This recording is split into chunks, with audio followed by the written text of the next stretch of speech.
یا دعا اکثر سنتے ہیں خطبے کے اندر تقریباً ہر جمعے میں، اللہم انصر الاسلام والمسلمین، ہے نا؟ اے اللہ مدد کر اسلام کی اور مسلمین کی. تو انصر کا ترجمہ کیا ہے؟ مدد کرو. انصرو آپ سب مدد کرو. لا تنصر مدد کرو. لا تنصرو، اور اس سے فاعل ہو جائے گا، جیسے فاعل تھا تو یہ ہو جائے گا ناصر. یہ تو اردو میں بھی کہتے ہیں ناصر مدد کرنے والا. منصور اور نصر، تو پڑھیے ناصر منصور نصر.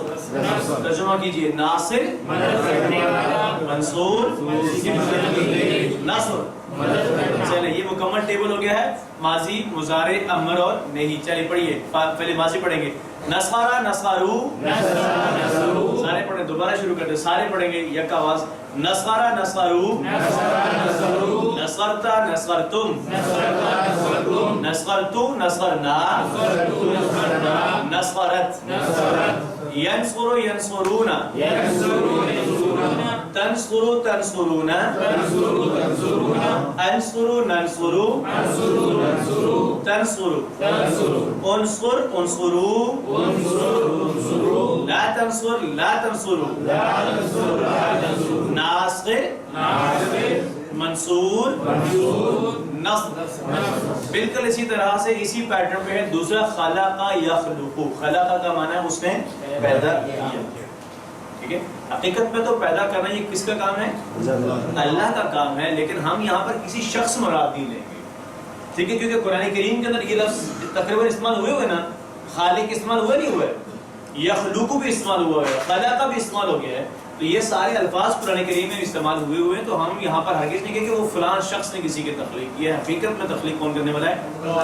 چلیں جی عربی کے الفاظ پڑھ لیتے ہیں. فعل ماضی پڑھیے گا. خلق خلقو خلقتا خلقتم خلقتو خلقنا خلقت. ترجمہ کیجئے. خلق خلقو خلقتا خلقتم خلقتو خلقنا خلقت. ذرا پھر پڑھیں گے سارے عربی.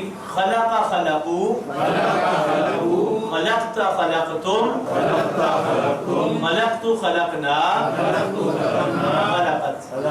اب مضارع پڑھیں گے اس کا. جیسے ینصر تھا تو یہاں پر کیا ہو جائے گا؟ یخلق. پڑھیے. یخلق یخلقون، تخلق تخلقون، اخلق نخلق تخلق. آپ ترجمہ کریں.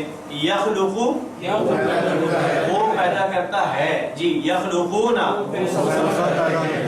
تخلق تخلقون اخلق نخلق تخلق.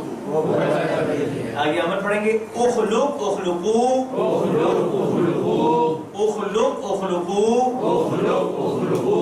لا تخلق لا تخلقو لا تخلق لا تخلقو. خالق کیا معنی ہے خالق کا؟ مخلوق. ہم سب کیا ہے؟ مخلوق ہے. یعنی ہمیں کیا کیا گیا ہے؟ پیدا کیا گیا. اور خلق عربی پڑھ لیں. خالق مخلوق خلق. جزاکم اللہ خیر. یہ تھے دو الفاظ نصر اور خلق. اب اسی کے وزن پہ آنے والے مزید کچھ 3-4 الفاظ ہیں. پہلے دو تو ہم نے پڑھ لیے ہیں، تو ان کے مختصراً بس 3 الفاظ پڑھیں گے. میرے ساتھ پڑھیے گا. نصارا سارے پڑھیں اشاروں کے ساتھ. نصارا ینصرو انصر ناصر منصور نصر. خلق یخلق اخلق خالق مخلوق خلق. اس کے بعد ہے دخل یدخل. آج تھا نا سبق میں یدخل، تو اس کی جمع ہو جائے گی یدخلون. ٹھیک ہے. ادخل داخل مدخول دخول. اور آخری ہے شکر یشکرو اشکر شاکر مشکور شکر. جزاکم اللہ خیر. اب ہم چلتے ہیں تیسرے حصے کی طرف. آج کے سبق کا نقطہ تعلیم جو ہے وہ ہے اوپر اٹھیے، یعنی اس کو مقام کو حاصل کیجیے. حدیث مبارکہ حضرت عمر بن خطاب رضی اللہ تعالیٰ عنہ نقل کرتے ہیں کہ رسول اللہ صلی اللہ علیہ وسلم نے فرمایا ہے ان اللہ یرفع بہذا الکتاب اقواما ویضع بہ آخرین. بے شک اللہ تعالیٰ اس قرآن کے ذریعے بعض قوموں کو عروج عطا فرماتا ہے اور بعض کو پاس کرتا ہے. میں نے بہت دفعہ یہ حدیث سبق کو بھی سنائی ہے، اور جب بطور اجتماعی بطور امت ہم اس قرآن سے جڑیں گے تو وہ یرفع والی بات ضرور ہمیں کیا ہونی ہے، مل جانی ہے. اور اس کے حوالے سے آج کے دور کی تحقیق کے مطابق دنیا میں انسان کو کون سی چیزیں کامیاب بناتی ہیں. دنیا کی کامیابی کی بات کریں پڑے، رویہ اور سلوک کیسا ہے یا نہیں ہے؟ آپ کے رویہ اور سلوک کا انحصار ہوتا ہے ویسے کامیابی کے اوپر کہ نہیں ہوتا ہے؟ اوکے. اعتماد اور بھروسہ، پر امید اور مثبت سوچ، ثابت قدمی، یہ 4 باتیں ہو گئیں. غور و فکر کرنے والا ذہن، ایسی بات یہ نہیں ہے. بہترین اخلاق اور دوسروں کے ساتھ اچھا برتاؤ. تو مجھے بتائیے قرآن کریم کے علاوہ کوئی اور کتاب یا نبی مکرم صلی اللہ علیہ وسلم سے کوئی اور ہستی ان 7 ہی چیزوں کو بہترین انداز سے بیان کر سکتا ہے؟ تو بھیا کہ یہ قرآن کریم ایسی کتاب ہے کہ یہ ہمیں اس دنیا میں کامیاب ہونے کے بھی سارے نسخے دیتی ہے، دنیا میں بھی اور پھر آخرت میں. تو وہ تو ظاہر ہوگا ذہن اور دل کا سکون جو کہ دنیا کا اصلی تحفہ ہے. اس کے ساتھ ساتھ آخرت کی کامیابی جو کہ دائمی سچی اور حقیقی کامیابی ہے. یہی وہ حقیقی کامل برکت ہے جس کو ہم نا بس چند ثواب اور برکت، یہی وہ حقیقی برکت ہے جو قرآن کریم ہمیں دے سکتا ہے. دراصل جو کہ اللہ رب العالمین ہمیں اپنے رہنمائی میں دینا چاہتے ہیں. اور برکت کا ہم نے تو بہت ہی محدود نظریہ لے لیا ہے. وہ بس مختصر برکت نہیں ہے بلکہ اس قرآن کریم کو دنیا اور آخرت کی کامیابی کی کتاب سمجھتے پڑی ہے. اور اگر آپ دنیا کی کامیابی کی بات کرنا چاہتے ہیں، اس پہ بات سبق میں ہو چکی ہے کئی بار کہ جنہوں نے اس سے تعلق کو بنایا وہ چند سالوں کے اندر ہی انہوں نے آج دنیا پہ حکمرانی کی ہے.